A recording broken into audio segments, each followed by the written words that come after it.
Welcome back. In this part of our Parashat Shavua and Relationship series, we're diving into some fantastic insights from Coach Mazal Klein. We're going to talk about a key part of dating that sounds simple, but wow, is it something a lot of us struggle with. Being truly present. So, let's get right into it. Okay, let me ask you a question and be honest. Have you ever been on a date, sitting right across from someone, but your mind was just somewhere else completely? You're nodding along, you're smiling, but mentally, you've already checked out. I think it's a feeling we can all unfortunately relate to. And this is really the heart of the matter.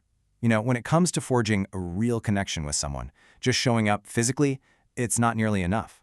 You have to actually be there mentally, emotionally, and that means leaving behind the day's to-do list, the chores you haven't finished, and all that mental noise that follows us around everywhere.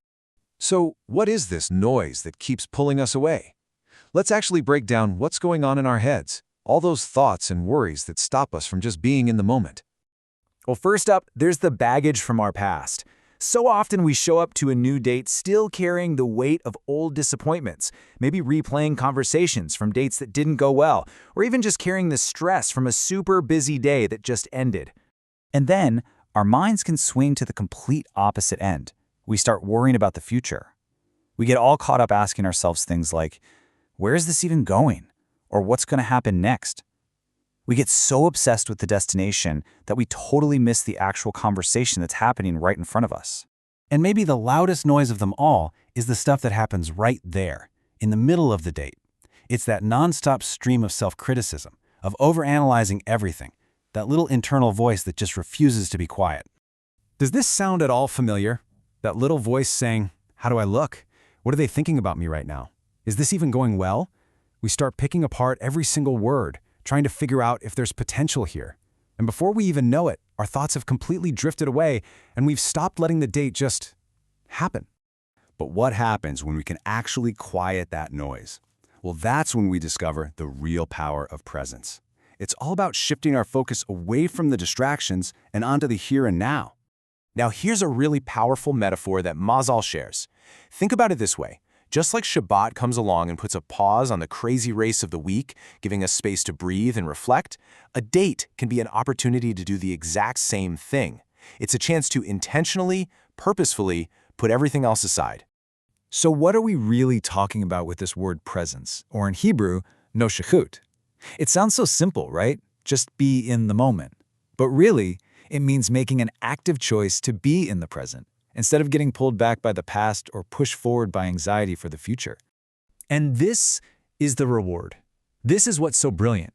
When you finally let go of all that distracting mental chatter, something amazing happens. You start to notice the small things. You actually listen in a different way. The conversation just flows. And most importantly, you allow yourself to truly see the person in front of you, and you allow them to truly see you. Okay, so this all sounds great in theory, but how do we actually do it? Here's a really small, practical tip that you can start using before your very next date. Think of this like a little pre-date reset button. First, just pause. Stop everything you're doing. Second, take a few really deep breaths. It helps ground you. Third, make a conscious choice to set aside the stress of the date just for a little while. And finally, say a few calming, happy things to yourself. It's so simple, but it's a really powerful way to shift your whole state of mind. Seriously, this little mindfulness exercise can make a huge difference. The idea is to practice it for just a few minutes every single day.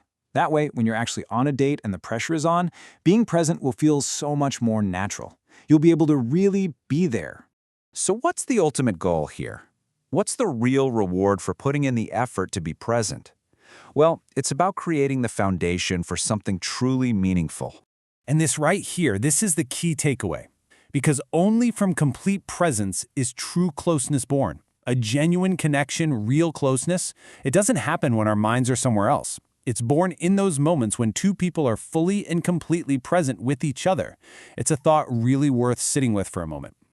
If you'd like more insights like these, Mazal Klein is a coach for marriage and happy relationships, and she helps couples build closer communication. You're invited to contact her at the cell phone number you see on your screen, 052-328-6037.